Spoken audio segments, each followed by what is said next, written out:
નમસ્કાર વિદ્યાર્થી મિત્રો, હું અક્ષય મિઠાણી નૂતન વિદ્યાપીઠ પરિવાર વતી આ ઓનલાઈન લેક્ચરમાં મારા સૌ વહાલા વિદ્યાર્થી ભાઈઓ બહેનોનું હાર્દિક સ્વાગત કરું છું. કેમ છો? મજામાં? અગાઉની અંદર આપણે સાદો વર્તમાન કાળ એમાં હકાર, નકાર અને પ્રશ્નાર્થનો અભ્યાસ કર્યો. હવે આજે જેનો અભ્યાસ કરવાનો છે કાળનું નામ છે સાદો ભૂતકાળ, જેને અંગ્રેજીની અંદર કહેવામાં આવે છે સિમ્પલ પાસ્ટ ટેન્સ. સાદો ભૂતકાળ કોઈ ઘટના ભૂતકાળમાં બની છે કે અમે ગઈકાલે સાદો વર્તમાન કાળ શીખ્યા હતા. આ ગઈકાલે ઘટના બની ગઈ છે, ભૂતકાળ છે. અમે ગઈકાલે મારા કાકાના લગ્નમાં ગયા હતા, આ ભૂતકાળ છે.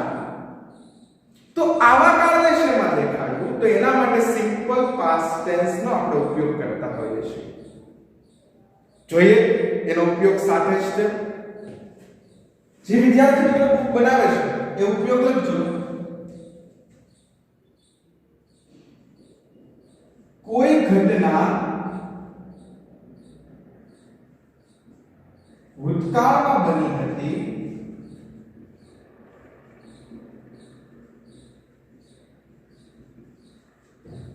કોઈ ઘટના ભૂતકાળમાં બની હતી તેવું દેખાડવા આ કાળનો ઉપયોગ થાય છે.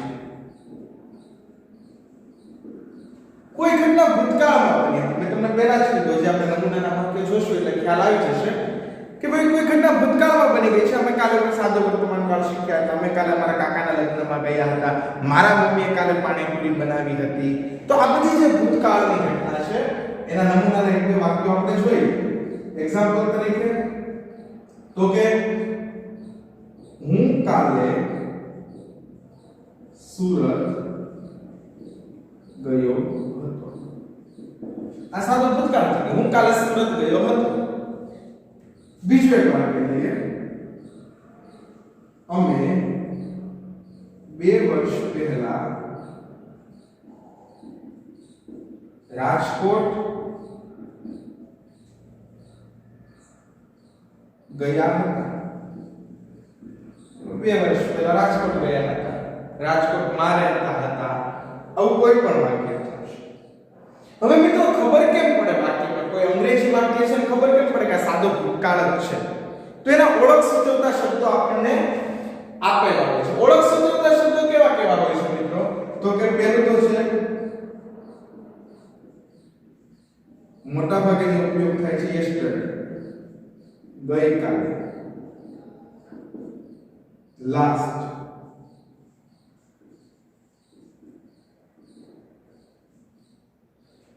છેલ્લે. આ the last એટલે the last month આવે, the last year આવે, the last week આવે, last week એમ કહેવામાં. તો એ અર્થમાં last લીધેલું છે. before, પહેલા. તો આવા શબ્દો પરથી આપણે કહી શકીએ કે આ કયો કાળ છે? સાદો ભૂતકાળ. હવે મિત્રો સાદો વર્તમાન કાળ શીખ્યા હતા એ વિદ્યાર્થી મિત્રોને ખ્યાલ હશે. જે વિદ્યાર્થી મિત્રો નવા છે એને ફરી જણાવી દઉં કે ચેનલના પ્લેલિસ્ટની અંદર અંગ્રેજી ગ્રામરના પ્લેલિસ્ટમાં તમને જૂના તમામ વિડિયો મળી રહેશે. તો આ તમામ વિડિયો જોઈ લેજો તો જ આ વસ્તુ સમજાશે. ખૂબ સરળ રીતે સમજાઈ જાય એવી વસ્તુ છે, એટલે બહુ વધારે ભાર મૂકતો નથી તમારી પર. વાક્ય રચના શું કહે છે? તો કે કર્તા ક્રિયાપદનું ભૂતકાળનું રૂપ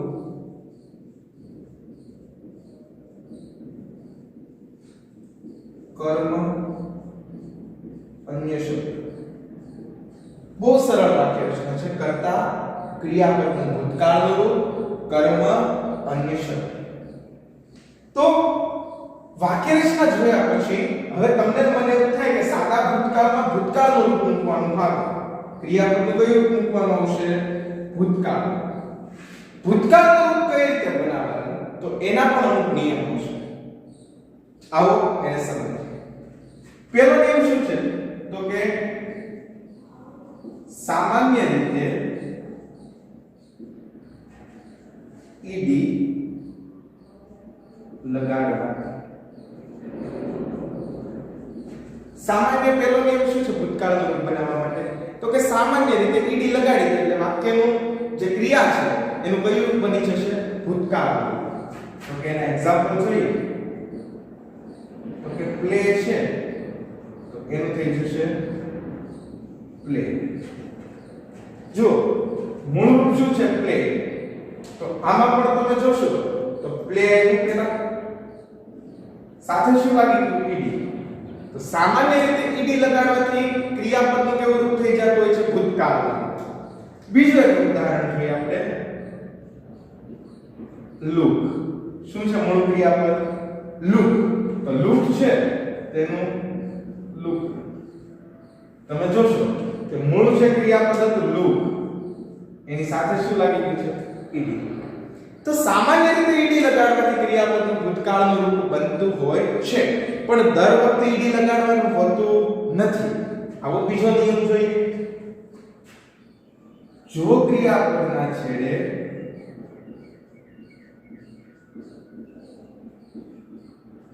ઈ હોય તો માત્ર ડી. હવે જો ક્રિયાપદના છેડે ઈ આપેલું જ હોય તો પછી પાછું ઈડી ફરીથી મૂકવાનું નથી.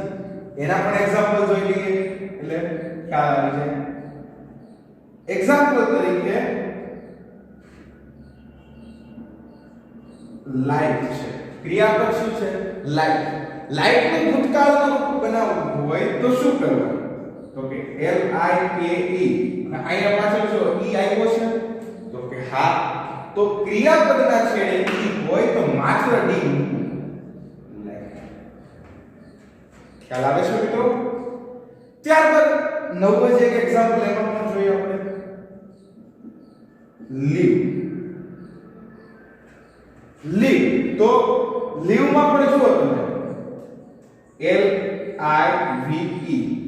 ઈ તો છે તે ઓલરેડી. તો ખાલી શું લાગશે મિત્રો? લીવ. ખ્યાલ આવે છે? બે નિયમ પૂરતા છે? નહીં, હજી આપણે નિયમો જોવાના છે. હવે એવો નિયમ છે કે જો ક્રિયાપદના છેડે વ્યંજન હોય, જો ક્રિયાપદના છેડે એક જ વ્યંજન હોય, વ્યંજનની આગળ એક જ સ્વર હોય તો વ્યંજન છે એ બેવડાય છે અને ઈડી લાગશે. એક્ઝામ્પલ તરીકે લખું છું નિયમ. જો ક્રિયાપદના છેડે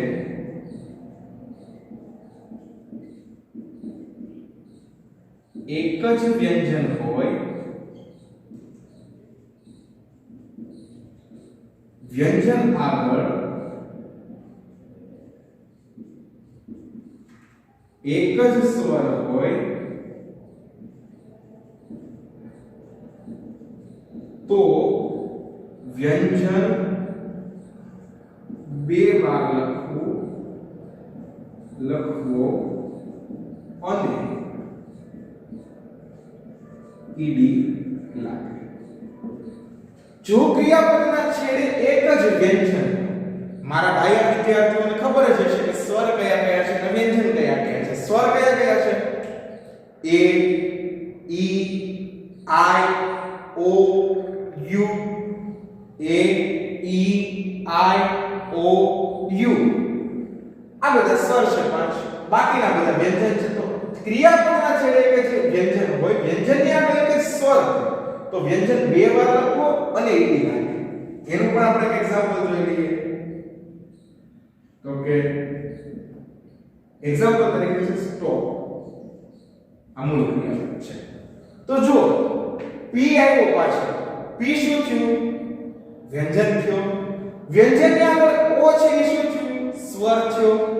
તો જ્યારે સ્ટોપ કરતા હોય આપણે તો આ વ્યંજન જે છે P એ શું કીધું કે વ્યંજન બે વાર લખો, એટલે P બે વાર લખાશે અને પછી ઈડી લાગશે. સ્ટોપ, અટકાવ. સ્ટોપ ગુજરાતી થશે અટકાવ. બીજું એક એક્ઝામ્પલ એમાં પણ બતાવી દઉં તમને. રબ રબ એટલે ઘસવું થશે. તો એનું જ્યારે રૂપ બનાવતા આપણે જો પાછળ બી આવ્યો એ શું થયું? વ્યંજન થયો. વ્યંજનની આગળ યુ આવ્યો એ શું થયું? સ્વર થયો. તો પાછળ વ્યંજન હોય, વ્યંજનની આગળ એક જ સ્વર હોય ત્યારે વ્યંજન છે બે વાર લખવું અને ઈડી. ખ્યાલ આવે છે? સરસ. ચોથો નિયમ એ છે, જોઈ લો આપણી સાથે.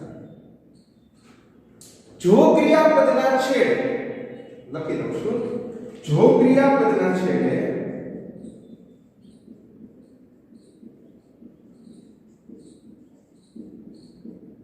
વાય શું હોય મિત્રો? વાય.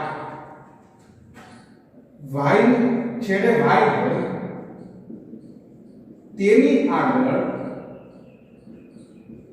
જો ક્રિયાપદના છેડે વાય હોય તેની આગળ એટલે કે વાય ની આગળ વ્યંજન હોય તો વાય નું આઈ કરી ઈડી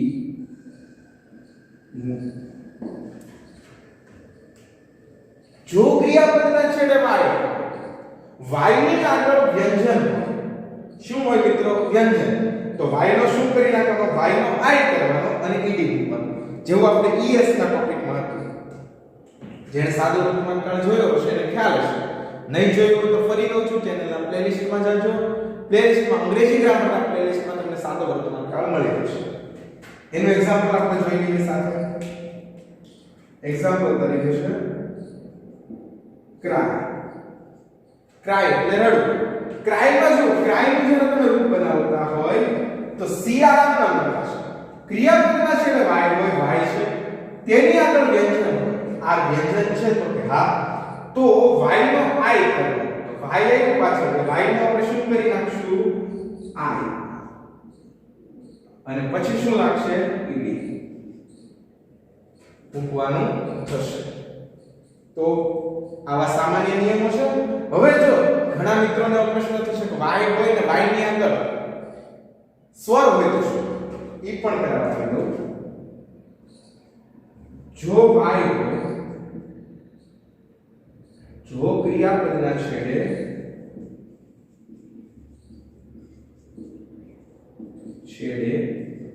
વાય હોય, વાય ની આગળ સ્વર હોય તો માત્ર, જો ક્રિયાપદના છેડે વાય હોય, વાય ની આગળ સ્વર હોય એટલે કે એ ઈ આઈ ઓ યુ સ્વર હોય તો માત્ર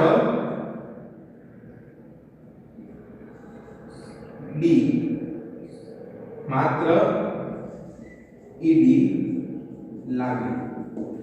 એક્ઝામ્પલ તરીકે જોઈ લો. પ્લે. તો જો ક્રિયાપદના છેડે શું આવ્યું મિત્રો? વાય. વાય ની આગળ શું આવ્યું? સ્વર. તો એનું જ્યારે રૂપ બનાવવું હોય, ક્રિયાપદના છેડે જ્યારે વાય હોય, વાય ની આગળ સ્વર હોય તો માત્ર એની લાગે. પ્લે છે, ક્રિયાપદના છેડે વાય આવ્યો, વાય ની આગળ સ્વર આવ્યો તો માત્ર શું લાગશે? ઈડી. પ્લે. ખ્યાલ આવે છે?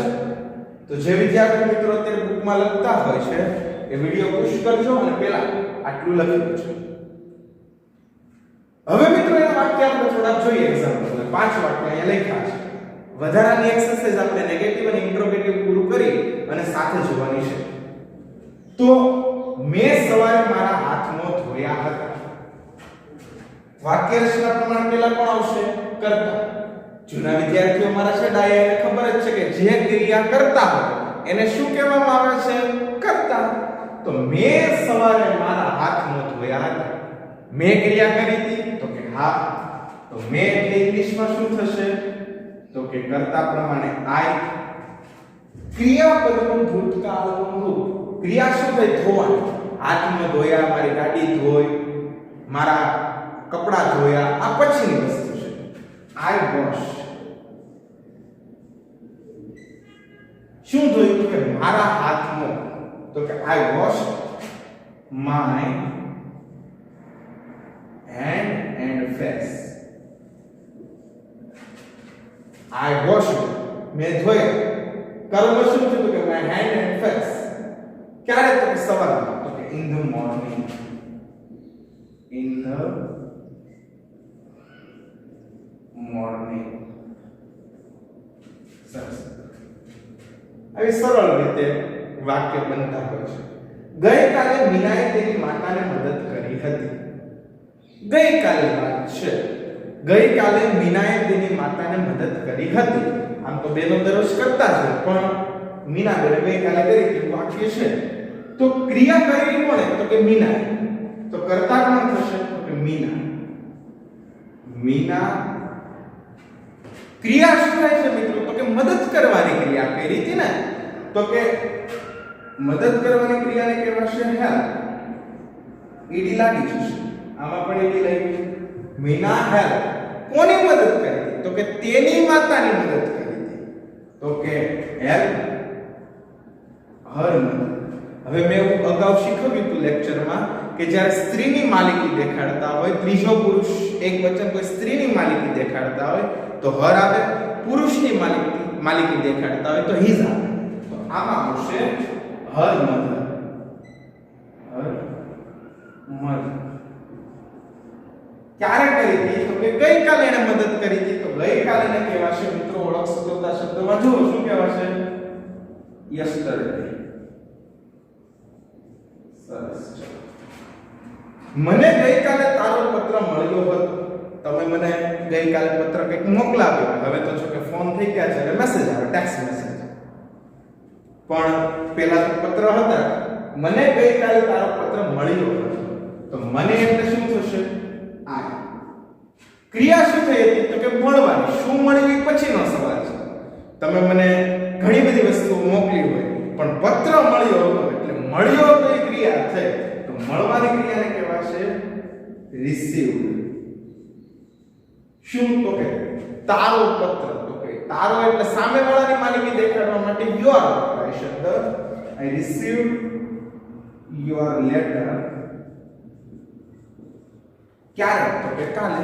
કાલે ને શું કહેશું yesterday. સરસ.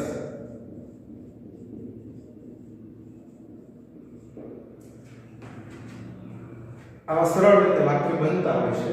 જો તમે જોવો છો કે જરાય અઘરું છે નહીં. મિત્રો વારંવાર રિવિઝન કરતા રહેશો તો બહુ સરળતાથી આ બધી વસ્તુ સમજાઈ જાય એવી હોય છે. અમે આ ગાડી ગયા વર્ષે ખરીદી હતી. મેં કોઈ નવા ઓલા વર્ષે ગાડી ખરીદી છે. મારે તમને કેવું છે તો આ ગાડી ગયા વર્ષે ખરીદી હતી.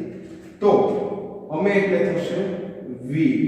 ખરીદવાની ક્રિયા થઈ તો કે બોટ. શું ખરીદી તો કે આ ગાડી. તો કે આ ગાડીને કહેવાશે ધીસ બાઇક. હવે ગાડી એટલે ટુ વ્હીલ તો બાઇક કહેવાય. ફોર વ્હીલ ગણતો હોય તો કાર કહેવાય. We both this bike. ગયા વર્ષે લાસ્ટ યર. ખ્યાલ આવે છે. હવે મિત્રો જે ખાસ એક વાક્ય છે સમજો. મેં કાલે સફરજન કાપ્યું હતું. તમે એક સાઈડ આવું વાક્ય શું કામ મૂક્યું હોય છે પણ આમાં મારે ખાસ સમજાવવું તો એક વસ્તુ એક મુદ્દો લેવો તો એટલા માટે વાક્ય મૂકેલો છે. મેં કરતા કોણ છું મેં એટલે કે હું. તો હું એટલે થશે આઈ. ક્રિયા શું થઈ છે કાપવાની ક્રિયા થઈ છે. શું કાપ્યું પછીનો મતલબ છે. તો કાપવાની ક્રિયાને કહેવાશે કટ. શું કહેવાશે CUT કટ. મારા અક્ષર થોડા ખરાબ છે પણ ચાલશે. CUT cut. I cut. જો મિત્રો કટ નું કટ જ નહીં તો ઘણા બધા એવા ક્રિયાપદો છે. Cut, put, shut. તો આના કોઈ ભૂતકાળનું કે ભૂતકૃદંતના રૂપમાં ફેરફાર થશે નહીં. તો એના માટે તમારે ભૂતકાળના રૂપમાં કેવા કેવા પરિવર્તનો થાય છે એના માટે બુક આવે છે. એમાંથી ખાસ જવાની પ્રેક્ટિસ પાડવાની કે આનું ભૂતકાળનું રૂપ શું થાય છે, ભૂતકૃદંતનું રૂપ શું થાય છે. અમુક એવા પદ પણ છે જેમ કે કટ, પુટ, શટ કે જેના ભૂતકાળના રૂપ અને ભૂતકૃદંતના રૂપ અને મૂળ રૂપ ત્રણે ત્રણ એક જ સરખા છે. એટલા વાક્ય મિત્રો I cut apple. એક કરતા an apple yesterday. I cut an apple. એક જ સફરજનની વાત કરીએ, સફરજનો હોય તો એપલ્સ થાય. આઈ કટ an apple yesterday. તો આ 5 વાક્ય આપણે અત્યારે સરળતાથી બનાવ્યા છે. હવે પછીના લેક્ચરની અંદર આપણે નેગેટિવ અને ઇન્ટ્રોગેટિવ શીખશું. ત્યાર પછી આપણે બધાની એક્સરસાઇઝ જોવાની છે સાથે. તો ત્યાં સુધી નવા ટોપિકમાં ફરી મળીશું. ત્યાં સુધી અક્ષય મીઠાણીના જય હિન્દ જય ભારત.